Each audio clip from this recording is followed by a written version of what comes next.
Is Ness Lee a legend? You asking Ness Lee? Is Ness Lee a legend? Ness Lee has put in the work of a legend. Whether Ness Lee is a legend in the eye of the beholder, that's on the beholder. You know what I'm saying? But Ness Lee has definitely put in the work of a legend. I've been around.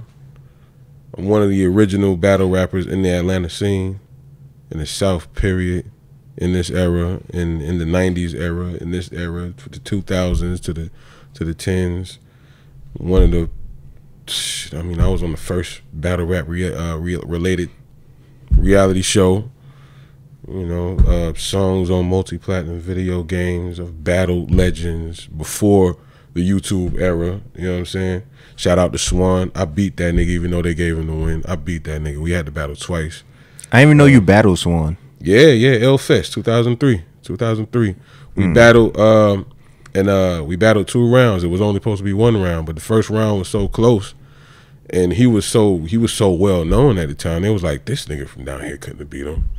We're gonna do it again. So they did it again, and you know, he did better the second time. I still think I beat him, but you know, there's neither here nor there, man. Like I got a lot of time in, bro. You know what I'm saying? So, you know, it's on the eye of the beholder, man. Whether they want to call me a legend, that's on them. But I've definitely put in that Loaded Lux work. I've been around before them niggas. You know what I'm saying? Now, is Ness Lee hesitant to say he's a legend because you don't want people to see this and be like, oh, he's being cocky. You need to humble yourself. You not Lux. You not Mook. You know what? That's a good question. I'll be honest, yes. Because some of these niggas is weirdos. You know what I'm saying? Because because I feel like if you really feel that way, if you just said it and proclaimed it, like, I'm a legend, suck my dick. You know what's crazy? Like, I say that shit in my verses all the time, but you're supposed to talk like that in your verses. But, you know, I'm more realistic in real life. You know, a lot of people don't know me because I haven't been on the biggest platform. But anywhere else you ask, you get a lot of people who say, yeah. It's marketing, though. Yeah. Let me ask you this. Is Rum Nitty a legend? He is on his way to legendary status, just for the simple fact that he brought a whole new style of punching into this game. A lot of people say he Kevin Harted what Kevin Hart did to Cat Williams. They say he did that to be Magic. You know what I'm saying? So, okay. You know, he definitely ushered himself into legend territory. You know what I'm saying? I don't think he's been around long enough to be a legend, but he's gonna be mentioned with the legends. Absolutely. Okay, so I say this whole thing about is Nestle a legend and how do you really feel, because it's like it's the marketing of it. There's people that's not legends. There's people that's not. They talk that shit. They get the big battles. Right. It's something that you don't really. You just chill. Right. So I want to go down the line. So you have JC, Chilla Jones, Lux. Who else would you consider a lyricist that's up there and that's talked about? JC, Chilla, Lux. At this point, we got to give Quantum his due. Okay, he's been doing that. He's been doing this for 10 years. In this era, Disaster, Illmac, Verb, definitely. It's a few, man. It's a few. You know. Yeah. All right. So that's a good example. So when you name all those people that you just named, right? Yeah. It seems like they all get more credit and fanfare than you do. Right. Right. And with some of them, you can attribute it to, like, Quantum is always doing something crazy. Right. You know what I'm saying? Right. Some of them, it's just maybe it's because they've been on Smack.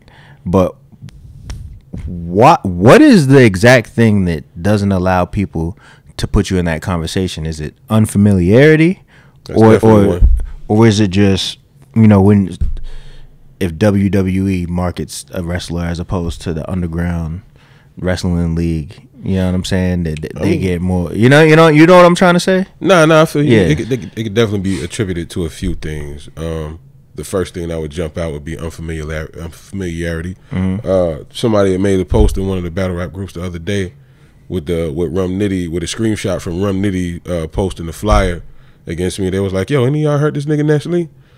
I mean, you know, niggas did get on there and kind of roast him, but, you know, you got a lot of people who don't know me, you know what I'm saying? Mm-hmm. You also got a lot of people who heard me and they don't really rock with my style, you know? So, you know, aside of those, everybody you name respect me. You know what I'm saying? Everybody you named has had that conversation with me like, yo, it's kind of difficult to do what you do, bro. You know, so I mean,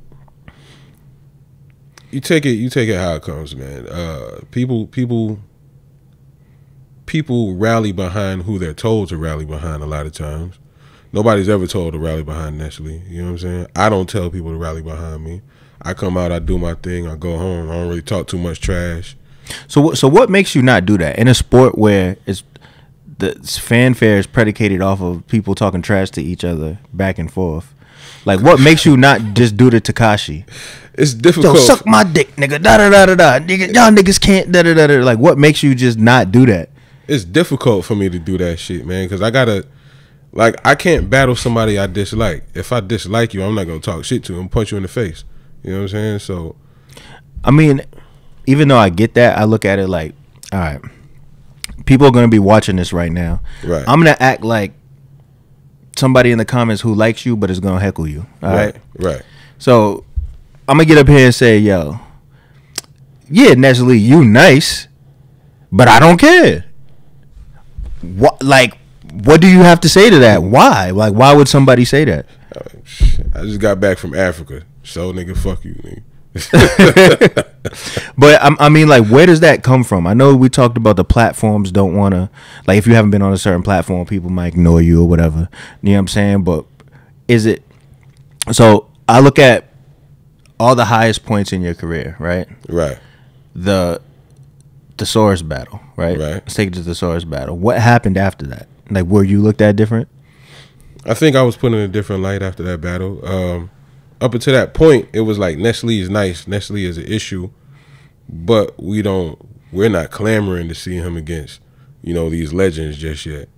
But, you know, like I say, like the legends, they all respect the pen. They all respect the performances. They all respect the way I put my wording together. I'm a phraseologist. They understand that. So, you know, it took somebody like the Source to say, I got to go ahead and battle this cat for people to start setting those matches tight, you know, those matches up. I don't come from a historical battle rap, you know, area.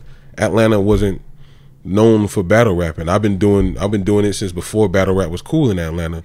I had to help make battle rap. I had to help make Atlanta battle rappers cool to be put in these type of conversations. So it's like now it's like it's beginning, but you know, we don't have any Loaded Lux, we don't have any Murder Moose, we don't have anything like that just yet. You know, some people would say that would be me, but you know, if eventually we're gonna get that. We just have to get to that point.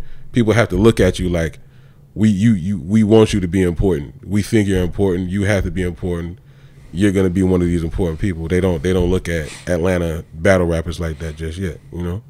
So all right, so you battled the Source. I understand that, but you also battled Ilmac way before that, right? So why would it take so long for people? Because you and Ilmac was a fire battle. It was fire. It was fire. Well, also, that was before I really knew what I was doing. I didn't really know what I was doing with it. You know, I just happened to be so good, I could still make it a good battle. Like my pen was so good, my performance, it wasn't that crazy. I think. I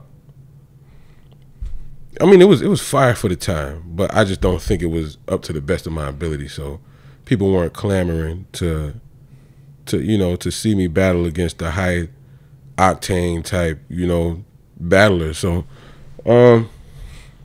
it took me a second, you know, I also battled Philly Swain right after that and had a little misstep in that battle. So, you know, a lot of times it would be me shooting myself in the foot, you know what I'm saying? A lot of times it would be me not being from or in an area where I could really have a relationship with, you know, somebody in power that can put me in these battles, you know what I'm saying? So it was a lot of scratching and clawing, a lot of, you know, let me wash this nigga real quick. And, you know, I can't have a conversation with somebody like, yo, book me versus Disaster. I got to go wash 3-4 people real quick. And then they're like, oh, shit, he can battle Disaster. You know what I'm saying? So it's like, it's a little bit, the process is a little bit longer for somebody like me from where I'm from, you know? So there was a point in time, was it maybe 2012, where you were one of the hottest artists on King of the Dot, right? 2011. When you have like around time you had the Shoddy battle, the Low Pesci battle. Yeah, 2011. You know what I'm saying? Yeah. That's when I felt like it just felt like you was becoming like one of the faces of King of the Dot, one of like the top 5 most memorable moments type people. It was around 2011. That's when I had my real hot year, when I was bouncing back and forth between KOTD and Grind Time. And hey, 2011 was kind of crazy, dog. I ain't gonna front, man. Yeah, so I guess my biggest thing is for somebody to say, because you battling Nitti, obviously a lot of the Smack crowd is going to bleed over and watch this. Right. So people that's part of that Smack crowd that don't want to show you your style, respect, or whatever because you haven't been on that platform. Right. You would think that you would have all the King of the Dot fans rallying behind you, like a Pat Stay or something like that, just because you're so familiar with that brand. But do you feel like that's a thing, or you feel like you just out here by yourself? I mean, to an extent, I do have the King of the Dot fans behind me, and to an extent, I am kind of out here by myself because I've never been marketed as a King of the Dot battler. I just happened to, float over there from the remnants of the Grind Time battlers. You know what I'm saying? I was a Grind Time battler. King of the Dot came and absorbed what was left of Grind Time, and I just happened to be one of those.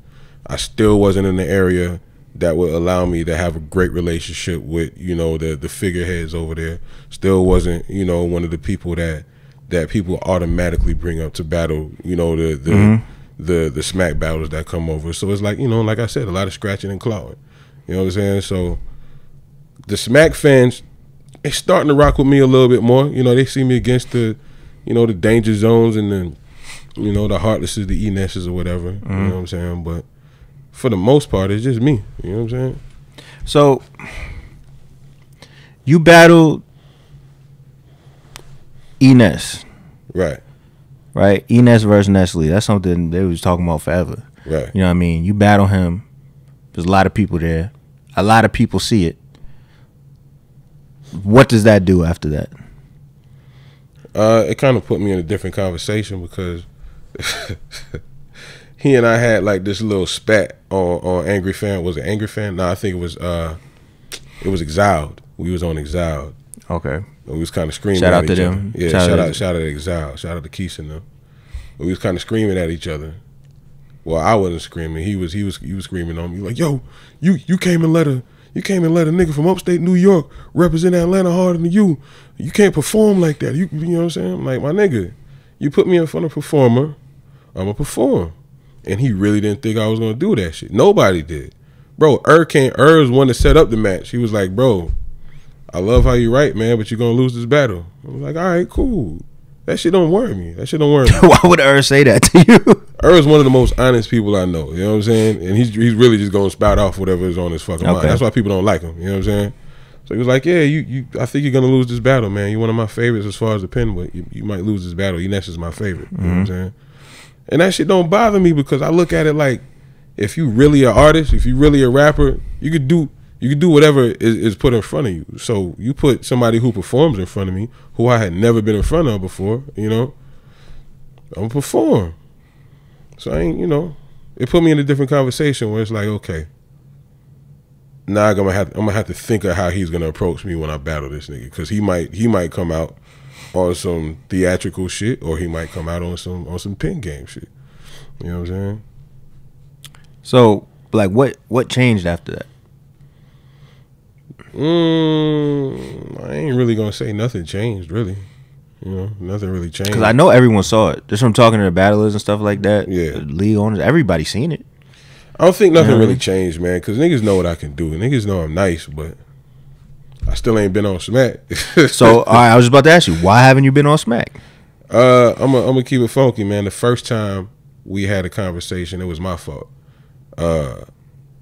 So when is Chico, this is like 2012. Okay. Chico and I had a conversation, like 2-hour conversation on the phone, 2012, and I was supposed to battle Remy D on the same card that B Magic and Real Deal happened on, and I was like, nah, I can't do it, man. I'm waiting on this tournament, the Immortal Technique tournament, yeah. And that tournament never happened, so I kind of I washed myself on that one. Mickey Fax had hit me around a couple months later. He wanted to bring me through. And I think ever since then, somebody has been giving me the veto over there. You know what I'm saying? So I don't know. Why'd you get vetoed? I don't know. Just knowing you personally, you don't do nothing to nobody. You ain't talk shit about nobody, so. I mean, I am very honest, and I'm very open about my opinion. If a league does something that's fucked up, I won't say so. You know what I'm saying? So you think you might have said something about an event or something? Probably have, more than likely. Because I can't think of no other reason. You know what I'm saying? Like. But when you was down at Volume 2, yeah, you saw them, right? Yeah. What's crazy is somebody told me Beasley might be giving me the veto. You know what I'm saying? And I kind of felt that vibe. You know what I'm saying? I don't know. Me and Norb's cool. It was my first time meeting Smack. He walked up on me like, "What up, man?" You know what I'm saying? Everybody in the building showing me love, niggas buying me drinks and shit. Like, niggas want me over there, you know what I'm saying? So, I can't call it, bro. I can't call it. Because I feel like after this battle, if you don't level up as far as not, talent-wise, lyrically, nothing like that, but I'm just talking about platforms, you're not going to battle that much longer. Yeah. You know what I'm saying? Yeah. I mean, hey, man, listen, man. I've had a man. I would just speak honestly, man. You know what I'm saying? You can't name too many people that's traveled more than I have, man. You know what I'm saying? Like, nobody in Smack has been out of the country as much as me. Not many people on the King of the Dot or Grind Time side has been out of the country as much as me. I had a great career, so if I don't end up on Smack at this point, I'm happy with it. But it's like, you can't have a career. To a lot of people, your career ain't valid if you ain't been on Smack. So you got to hit that stage at least once. You know what I'm saying? I mean, I might possibly, be doing a one-off. You know what I'm saying? So what happened in Atlanta? Because they came to Atlanta. Yeah. Ain't nobody reach out. Ain't nobody reach out. Norbs lives here. I didn't even know that. Yeah. Yeah. Mm-hmm. You know what I'm saying? So, going back to the Nitti battle, right? And we're going to talk about the whole card. All right. Is, what? Because we know Nitti isn't somebody that's going to take you light. He's not going to show up without raps. Like, I know he's in the dungeon writing right now. Right. You know what I'm saying? Like, how much does it mean to your career and just your timeline and your legacy for this to be a good battle? It means a lot, man, because I'm one of them. I'm a rapper's rapper. All the rappers respect what I do. A lot of the fans don't know. Like, a lot of the fans will look at it like, "Oh, this is a bad grab for Nitti." You know what I'm saying? It's gonna be easy for him. But when that shit go out there and you see me turn up on this nigga, and you see me writing as good as or better than this nigga, that's gonna change a whole lot of people's opinion. It's gonna affect a whole lot of people's. It's just gonna affect the way people look at me and the South in general. You know what I'm saying? Is this weird to like have all the battles that you've had on all these big events and stuff like that, but it's like a real personal, smaller card like this that might be the battle that might kind of get you over that hump in the fans' eyes? I mean, I think that's the only way it could be, really. If no big leagues are setting up these matches, then, we got to step in and do the shit myself. You know what I'm saying? Well, we know personally that sometimes the smaller battles end up being the most classic. For instance, when they just had Calico and Ill Will, the fact that it wasn't on the stage probably is way better for the whole entire event. First off, them niggas is monsters anyway. That was going to be a fire battle wherever they put that shit at. It's different when you got mics on the stage and you looking down at the crowd. Yeah. This is going to be more personal. Yeah, I prefer a smaller setting as far as the setup goes. I like bigger crowds, but the pit setting, being on stage, can't really feel the energy from the crowd. I think an event like this, where it's going to be moderate in size, is going to look better on camera for me and for Nitti as well, because people are really going to be listening to what we saying. So, nah, bro. Niggas gonna rock with it. Niggas gonna rock with it, fuck. So, how did this card even come about? Like, how was this a thing? Atlanta versus everybody. My man Joe, my man in my prime hit me up like, you want to battle Rum Nitty? I'm like, where the hell did this come from? This shit just came out of left field because I was about to call it a day for this year. You know, probably battle once or twice next year, but I was gonna call it a day for this year. And I'm like, why would you even ask me that? Because that's Nitti and I don't have history. You know, we've had conversations before, but we don't have history. It was nothing. You know. Next thing I know, everybody is for whatever reason. Everybody is screenshotting me, Rum Nitty, saying, "I'll battle your hometown hero. Set it up." Blah blah blah blah blah. I don't know why they screenshotting me that. Like, this a battle they just wanted to see. So I'm looking at it. I wasn't even bent on it when Joe hit me up about it. So when I seen that, it's like, okay, well, it might be something I want to do. It might be perfect because a lot of people think I'm just a rapidy rapper, multi-syllable type guy. When I came from bars, you know, I was one of the first people in Grind Time doing the bars thing. And the timing is good. Yeah. The timing is perfect. You know, Grind Time didn't really dig the bars type thing, so I went to more a funny approach. But this one right here, it's a perfect timing. It's the perfect climate. It's the perfect area, perfect event. So I was like, hey, let's go ahead and do this, man. You want to put together a full card for it? He like, yeah. So I'm like, hey, let's call it Atlanta versus everybody. Because my whole thing is, the whole reason I exist in this whole thing is I want to be proof and to provide, you know, and to put more eyes on Southern lyricism. You know, a lot of people still think we can't rap. I don't know where that comes from. It's been forever that we've had, you know, top lyricists in the game, you know, J. Cole, Crit.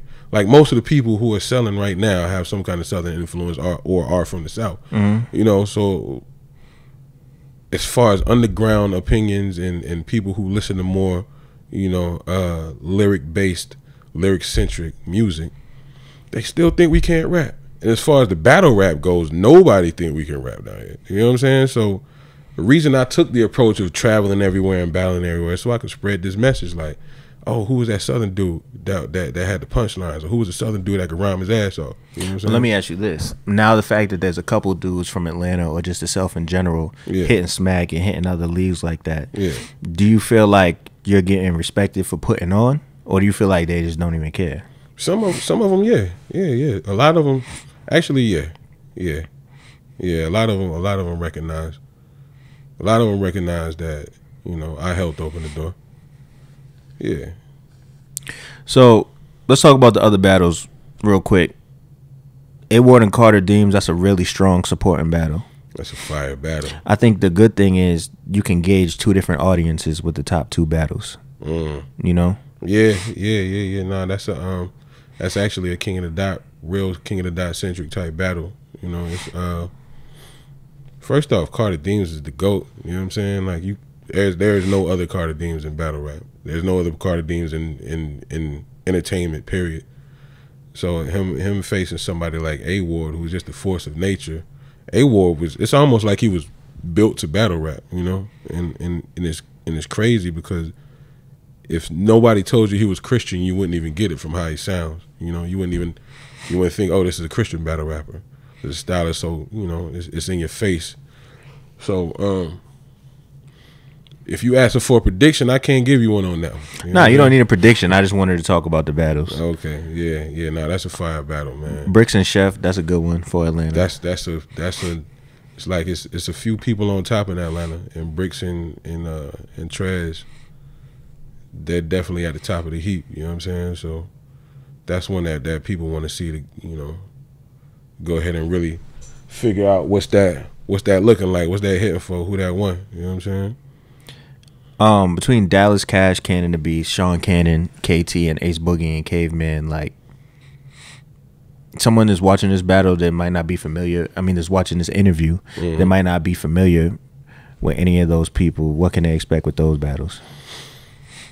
First off, Cannon versus Dallas is, I mean, that could be a headliner, you know, on a lot of cards, man, just because of the performance level. Like Cannon, you know, was chosen by John to be on the TV show that he was doing, just off of merit of, he only had a few battles under his belt at the time. But he just so fucking fire that this nigga like, hey, we gonna put you on TV. I just battled Dallas in at home at his crib, man. And that dude fire. His freestyle is crazy. One of the best freestylers in this whole thing. He's actually like one of Danny Meyer's favorite battle rappers. If that means anything, you know what I'm saying. I think that means a lot. That says a lot. Our battle was fire. Man. It's gonna be crazy. Ace Boogie is another Christian battle rapper that you would not have. I didn't know he was a Christian battle rapper. Of course you didn't, because he ain't. That ain't how he come across. He don't come across as a Christian battle rapper. He's so fucking fire though. Excuse me, Ace. You know what I'm saying? He's battling Caveman. Caveman been on a hiatus for a minute, but Caveman is another high octane battle rapper, bringing a lot of energy. He's a rapper. You know what I'm saying? It's gonna be crazy. He's Atlanta vet. And then KT versus Sean Cannon, man. I can't say enough about this one. There's another one that can headline any, a lot of other cards. KT, he's only like 7 battles in, but I'm gonna go on record. Y'all might see me roasting him on Facebook a lot, but he's a genius, man. He's a genius. He figured this thing out real quick, so he knows what to do to get it. He can make a crowd react on command. And Cannon, a lot of people don't really recognize like how much of a lyricist he is. His pen is as good as anybody's. You know what I'm saying? Because he's such a fool on the internet. You know what I'm saying? Like you don't really imagine somebody like him thinking as deep as he does when he puts that pen down. When he put that pen down, that thing crazy, boy. So that's probably gonna be my favorite battle on the card. Dope. Yeah. So for everybody that doesn't know, because I know there's a lot of people asking, because originally it's supposed to be at a secret location. Yeah. Because it was a smaller location, right. And you didn't want 800 people trying to show up to the battle. Right. So it's actually going down Saturday. Doors open at 2 p.m. Yep. 2 p.m. And it's going to be let me find the address. 3938 Shirley Drive, Atlanta, Georgia.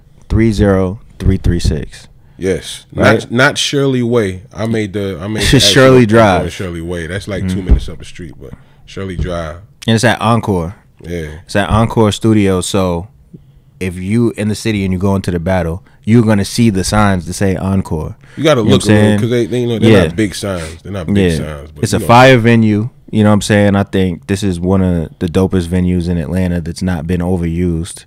That has barely been used. Yeah, so it's gonna be a dope looking battle. The pay-per-view is gonna be on Rap Grid. So the doors open at 2 p.m., but the stream starts promptly at 3. We're gonna be the battle. We're not gonna be waiting all night. It's not gonna be a 99-hour thing. The battles are gonna be like this.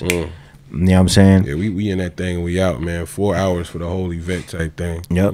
So the live stream is 30 on rapgrid.com. All the links gonna be in the description and stuff like that. Ness Lee, Atlanta versus everybody. This is it, man. You and Rum Nitty. That's like I'm viewing it like, damn, like this is it. Yeah. Like let's see what Ness does in this one. You know what I mean? Do what Ness always does, man. That's what the cook, nigga.